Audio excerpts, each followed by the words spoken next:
projet Andisgone, en fait, a été un projet qui, au début, était une commande faite par le département de l'Hérault pour jouer dans des établissements scolaires, dans des salles de classe de collège. Et donc, pour répondre à ce cadre-là, moi, je fais que du théâtre en salle et tout ça. J'avais fait une expérience en extérieur, mais pas loin avant, mais malgré tout, qui était dans le cadre de théâtre et tout ça. Donc c'était une première aventure pour moi que d'aller dans un lieu complètement non dédié, qui était une salle de classe. Et en même temps, c'est ça qui m'intéressait parce que j'aimais beaucoup le rapport brut au réel. Et donc de voir comment je pouvais habiter un lieu très rapidement, puisque les contraintes, voilà, la contrainte c'était s'installer en 2 heures et dégager en 1 heure. Et donc d'imaginer un rapport à ça. Et comme moi je travaille sur un théâtre qui est plutôt un théâtre euh, technologique pour le dire vite, ou en tout cas avec beaucoup de vidéos, un rapport au son, à la musique très important, j'avais envie d'y aller avec ça en fait dans ma salle de classe, mais donc en 2 heures. Et donc assez vite est arrivée la volonté de travailler avec des casques, donc des casques sans fil, pour faire un théâtre immersif, donc pour faire effectivement un théâtre immersif, où ça permettait aux collégiens de rentrer dans leur salle de classe qu'ils avaient quitté 2 heures avant, et tout d'un coup de rentrer dans une fiction, puisque là donc c'est Andisgone, c'est donc autour de Antigone, en tout cas autour des mythes grecs, une dystopie autour des mythes grecs.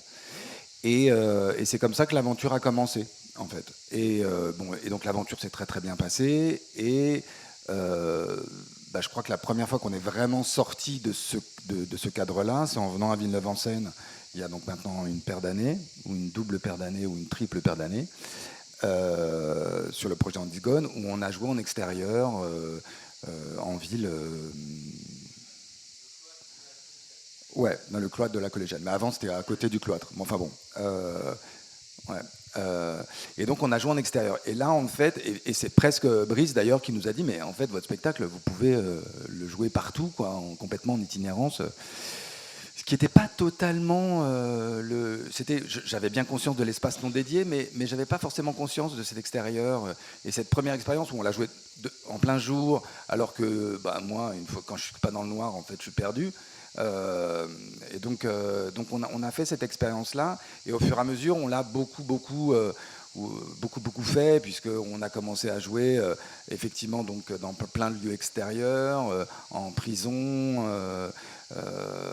dans des parkings souterrains. Enfin, on a comme ça décuplé le nombre d'expériences grâce au fait de réussir à pouvoir s'installer en 2 heures, d'être très léger. Il n'y a que 2 acteurs à chaque fois. Et puis le projet marchant bien, ce qui est au départ, ce que j'ai pas dit, c'était une commande d'écriture que j'ai fait à une autrice québécoise qui s'appelle Marie-Claude Verdier. Il y a eu la volonté de retravailler ensemble, et on a fait donc un numéro 2, ce qui n'était pas du tout prévu, et qui a continué à beaucoup tourner. Puis un numéro 3 qu'on a créé en 2022 en coproduction avec Villeneuve-en-Seine, qu'on a fait mais au conservatoire en ville, à Avignon. Et donc ça a formé toute une trilogie qui maintenant, on est à plus de 300 ou 400 présentations de tout ce bazar-là. Mais en fait, tout ce travail-là a été aussi le départ et la volonté d'aller encore plus loin sur ce système avec les casques.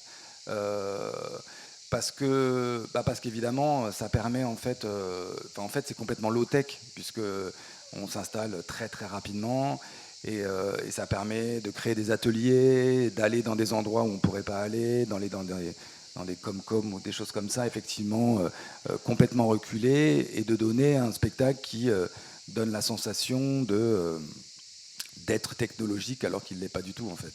Alors ensuite, on a décliné en fait, ce qui me plaisait beaucoup dans ce projet-là, et au départ c'est comme ça que je l'avais créé, c'est de se dire que c'était une petite forme qu'on emmenait partout et qui permettait d'aller chercher les spectateurs dans des endroits où le théâtre n'avait pas l'habitude d'aller, pour revenir au plateau.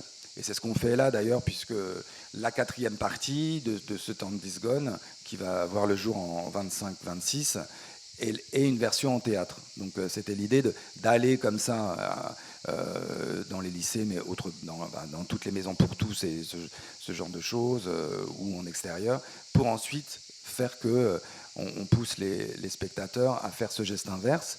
Mais ce geste, en fait, on l'associe aussi à d'autres expériences qu'on a faites pour la première fois aussi avec Villeneuve-en-Seine, qui est une web-série qu'on a fait en création partagée, donc sur tout le territoire du Grand Avignon, et que maintenant on a réitéré, et qui est maintenant, même l'année prochaine, on fait un gros projet de web-série sur 5 territoires différents, à Metz, à Marseille, à Montpellier, en région parisienne, dans le nord de la France, où on va travailler avec 5 groupes de jeunes qu'on va associer dans la volonté de travailler sur une même création, un même imaginaire lié à ces spectacles qu'ils auront vus dans leur établissement scolaire ou dans leur coin.